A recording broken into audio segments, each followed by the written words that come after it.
Hello everyone, welcome back to my channel. কেমন আছেন আপনারা সকলে? আশা করছি সকলে ভীষণ ভালো আছেন, সুস্থ আছেন। আমি যে আজকে ভীষণ ভালো আছি সেটা বলাটা কিন্তু সঠিক হবে না, জানেন। সকাল থেকেই আজকে একটু টেনশনের মধ্যেই ছিলাম। আমার বাবুটার ভ্যাকসিনেশন ছিল। চলুন আজকে সারাদিনের হাসি কান্না খুঁটিনাটি নিয়ে শুরু করছি আজকের এই ব্লগটা। প্রথমেই সকালে তাড়াতাড়ি একটু চিলা বানিয়ে নিয়েছিলাম। ব্রেকফাস্টে চাইছিলাম আজকে যদি তাড়াতাড়ি কিছু একটা বানানো যায় তাহলে খুব ভালো হয়। একটু গাজর, বিট, ক্যাপসিকাম, একটু আলু দিয়ে সুন্দর করে এগুলো গ্রেট করে নিয়ে বেসন, সুজি, নুন, গোলমরিচ দিয়ে হালকা পাতলা একটা ঘোল বানিয়ে নিয়ে চিলাটা বানিয়ে নিয়েছিলাম। চিলাটা জানেন অনেকে উল্টাতে পারে না। আমি কিন্তু ননস্টিক কড়াইও ইউজ করি না চিলা বানানোর জন্য, তাও খুব সুন্দর করে আমি উল্টাতে পারি। এটার একটা ট্রিক আছে জানেন। প্রথমে সুন্দর করে পুরোটাকে স্প্রেড করে নিলাম একটা রাউন্ড শেপে, তারপরে ধারগুলো আস্তে আস্তে ছাড়িয়ে নিতে হবে তাওয়া থেকে। ধারগুলো যখন সরে যাচ্ছে তখন দেখতে হবে এটা মুভ করছে কিনা কিংবা ভেতরে আটকে যাচ্ছে কিনা। মুভ করলে এটাকে ফ্লিপ করে দেবো।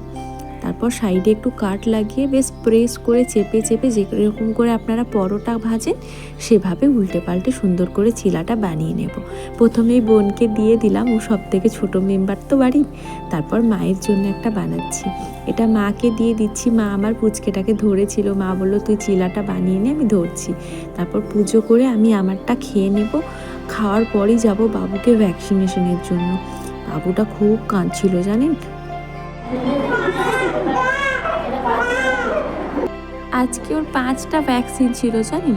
একটা পায়ে হলো, তারপর ওর মাসিমণি একটু ভুলিয়ে দিচ্ছে, ততক্ষণ অন্য বাচ্চাদের ওরা দিল। তারপর মুখে দুটো খাইয়ে দিল। দুটো মুখে খাইয়েছে, সে দুটোতে একটু শান্তিতে খেয়েছে হাসি মুখে। আর হাতে আর পায়ে যখন দিয়েছে খুব জোরে জোরে কেঁদে উঠেছিল জানেন। ওর মাসিমণি কিন্তু খুব শক্ত জানেন, নিজের হাতে কোলে নিয়ে ওকে ভ্যাকসিনেশনগুলো দেয়া করালো। ওই ওকে ধরেছিল, আমি একটু ভয় পেয়ে গেছিলাম। আমার বাবু কিন্তু খুব শক্ত জানেন, ভীষণ জ্বর এসেছিল ওর, তাও কিন্তু ও সারাদিন ঘুমের মধ্যেই ছিল, খুব একটা কান্নাকাটি কিন্তু করেনি জানেন। বাড়ি গিয়েই ও সারাক্ষণই ঘুমের মধ্যেই ছিল। ভ্যাকসিনেশনের পর ওখান থেকে বাড়ি এসেই বাবাকে লাঞ্চের থালিটা রেডি করে দিয়েছিলাম।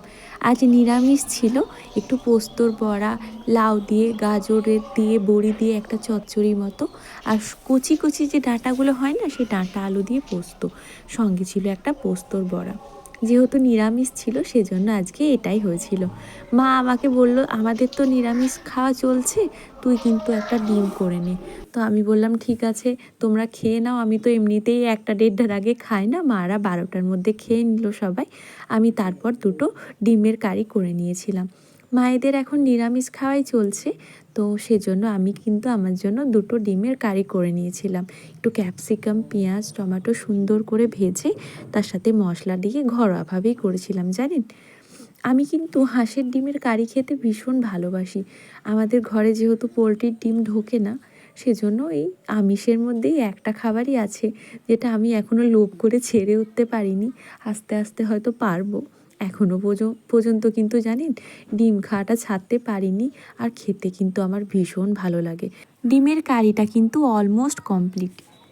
বাবু আজকে সারাক্ষণই ঘুমের মধ্যেই ছিল। ওষুধেরও তো একটা রিয়াকশন থাকে বলুন, অতগুলো হাই পাওয়ারের ওষুধ, দুটো পায়ে এবং একটা হাতেও জানেন, একটা বডি পেন তো থাকবেই বলুন।